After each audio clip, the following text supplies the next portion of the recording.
تو کیا وجہ ہے، کیا کوئی ابہام ایسا ہے اس فیصلے میں کہ تشریح کی ضرورت ہے یا پھر ڈیلینگ ٹیکٹکس ہیں؟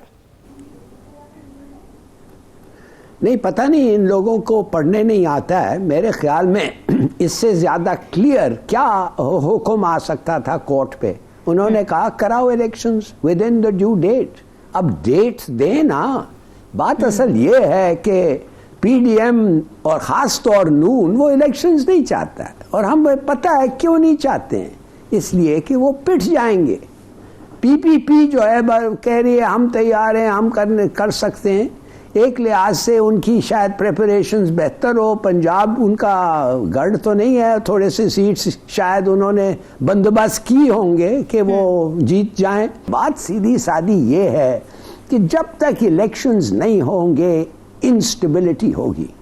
اور آپ کو میں کیا بتاؤں آج کا نیوز کیا ہے. آج کا نیوز کیا ہے کہ فچ ریٹنگ ایجنسی پاکستان کو ٹرپل سی مانے جنک، ٹرپل سی مانے کوئی ریٹنگ کوئی فورکاسٹ کر ہی نہیں سکتے.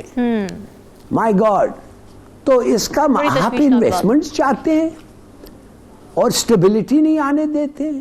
آپ انویسٹمنٹس چاہتے ہیں اور یہ الیکشنز نہیں ہونے جاتے. آئی ڈونٹ انڈرسٹینڈ آپ کا کیا اوور آل اسٹریٹجی پالیسی کیا ہے. بس صرف بیٹھنا گدی پہ. شاکنگ. ہلالی صاحب آپ کو کیا لگتا ہے یہ جو ایک ٹیکنیکلٹی انہوں نے نکال لی ہے کہ کیونکہ گورنر پنجاب نے اسمبلی تحلیل نہیں کی تھی لہٰذا وہ ڈیٹ بھی نہیں دے سکتے، اور اب جو لاہور ہائی کورٹ کا فیصلہ آیا ہے وہ پورا کرنے کی آبلیگیشن نہیں ان پہ لاگو ہوتی. تو اس میں کوئی قانونی نکتہ نکل سکتا ہے، کوئی ٹیکنیکلٹی اس طرح کی کہ واقعی ان پر لاگو نہ ہو؟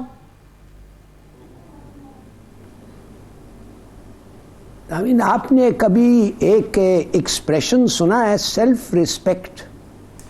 سیلف ریسپیکٹ کا مطلب یہ ہے کہ کچھ آپ کو اپنی عزت کرتے ہیں، کچھ عزت ہے آپ میں اور اپنی عزت. اس لیے کہ اس وقت ہمارے دوست اور دشمنوں کو یہ پتہ چل گیا ہے کہ کانسٹیٹیوشن یہ کہتا ہے اور اب عدالتیں یہ کہتا ہے. مگر ان لوگ اتنا پری آکیوپائیڈ ہیں کہ گدی پہ بیٹھے رہیں کہ کوئی ان کو یہ نہیں کہہ سکتا کہ الیکشن کراؤ. اور ڈیفائنس یہ نہیں ہے کہ آپ انٹرپریٹ کریں، چالاکی کریں، دس قسم کے سنیولنگ چالاکی.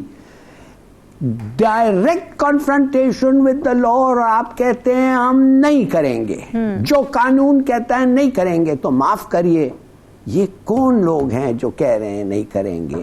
یہ لوگ جو الیکشن نہیں لڑ سکتے، جو اگر لڑتے اور ہاریں گے اگر لڑیں گے. مجھے آپ بتائیں یہ سی ریٹنگ جو ہوا ہے پاکستان کا، یہ کیوں ہوا ہے؟ یہ اس لیے ہوا ہے کہ لوگ دیکھ رہے ہیں کہ ایلیٹ کیپچر، ایک mafia capture of the state. ایک مافیا ہے جو کہتا ہے کورٹس، حالانکہ کورٹس کہتے ہیں کرو. ایک مافیا ہے جو کہتے ہیں سنا نہیں ٹھیک سے، آپ کیا کہہ رہے ہیں، ارے پھر دیکھیں کیا مطلب ہے. It's all excuses. عوام کو پتا ہے، ہمارے دوستوں کو پتا ہے، ہمارے دشمنوں کو پتا ہے، اور ہم اور آپ ادھر بات کر رہے ہیں اور پریٹینڈ کر رہے ہیں کہ کوئی فرق نہیں پڑتا. لیگل ہے. ہمارا بھی فرض ہے کہنا. ہم بھی کانسٹیٹیوشن کو ان اے سینس اوتھ لیا ہے، اس کے قانون ہمارے پہ لاگو ہوتے ہیں، ہمارا اوبلیگیشن ہے اس کو پروٹیکٹ کرنا. تو جب ہم بات کرتے ہیں تو وہ بات کرتے ہیں. بالکل ٹھیک. آئی ٹیل یو، میں تو کبھی ایسا سنا ہی نہیں ہے. I am sorry.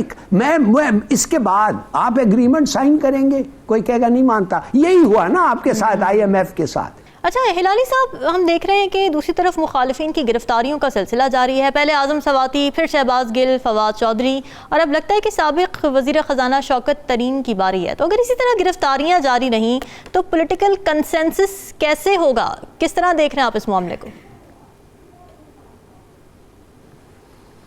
پہلے بات تو یہ ہے کہ ایک پولیٹیشین کا پرائیویٹ کانورسیشن آپ نے اللیگلی کسی نے ٹیپ کیا ہوگا آپ کے ہاتھ میں کیسے آیا وہ تو آپ کو عدالت کو بتانا پڑے گا. بالکل.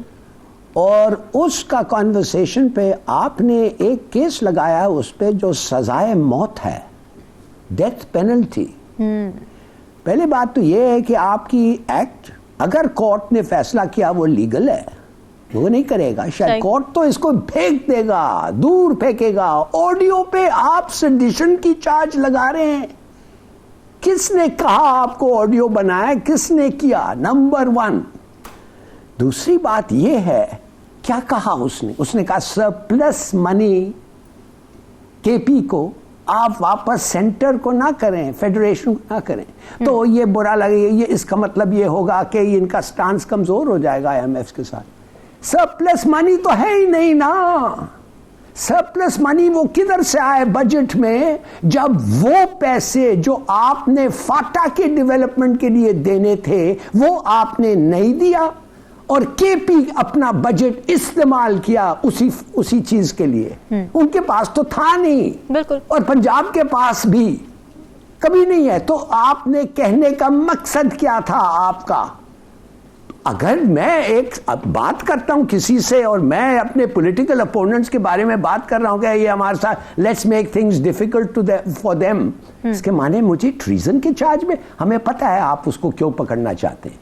آپ اس کو ٹانگنا چاہتے ہیں الٹا, آپ اس کے کپڑے سٹرپ کرنا چاہتے ہیں, آپ اس کو مارنا چاہتے ہیں, آپ اس کو ہیوملیٹ کرنا چاہتے ہیں, آپ ریونج چاہتے ہیں اور کچھ نہیں چاہتے ہیں. یہ کیس نہیں ہے آپ کا, یہ چاہتے ہیں آپ. اور یہ نفرت آپ پھیلا رہے ہیں. اس قسم کی نفرت کوئی بھولتا نہیں ہے. اگر معاف بھی کر جائے تو بھولتا نہیں ہے. وہ کہتے ہیں if you forgive him, جیسے کینیڈی نے کہا تھا, never forget his name. اور اس قسم کے بدلے پھر آتے رہیں گے. آپ پاکستان کا ماحول آپ you are corrupting and you are کیا کہتے ہیں میں یو آر پوائزننگ یہ پورا ایٹماسفیئر آف پالیٹکس. اسٹیبلٹی جو سب سے بڑی چیز اس وقت اسٹیبلٹی ہے اس کو آپ جان بوجھ کے خراب کر رہے ہیں. صوبے کے واجب الادا ڈیوز ادا کرنے میں ناکام رہی تو پورے ملک کے لیے گیس کی سپلائی بند کر دی جائے گی اور واجبات ادا نہ کرنے کی صورت میں اسمبلی تحلیل کرنے کی بھی دھمکی دے دی گئی ہے. ہلالی صاحب یہ کیا معاملہ ہے؟ یہ کچھ نہیں ہے جی, یہ خامخواہ ایسے حرکتیں ہیں, یہ ایسی چیزیں کہتے ہیں. ان کے پاس کیا کنٹرول ہے؟ ٹھیک ہے گیس ایک پروونشل سبجیکٹ ہے مگر ان کے پاس اختیار نہیں ہے. گیس فیڈرل گورنمنٹ کنٹرول کر رہا ہے اس وقت. کیا کریں گے وہ پائپ لائنز کاٹ دیں گے کیا؟ نانسنس. یہ کچھ ایسی بات ہے, یہ کیا کر سکتے ہیں؟ کچھ نہیں کر سکتے. اور یہ کیسے گیس کو بند کر دیں گے؟ نمبر 1. دوسری بات آپ کو پتا ہے ان کا پارٹی کدھر ہے؟ باپ پارٹی ہے. آپ کو پتا ہے باپ کون ہے؟ جی جی. یہ ایسے ہی دھمکی ہیں, ایمٹی تھریٹس ہیں. forget about it. میرے خیال میں he can't do anything.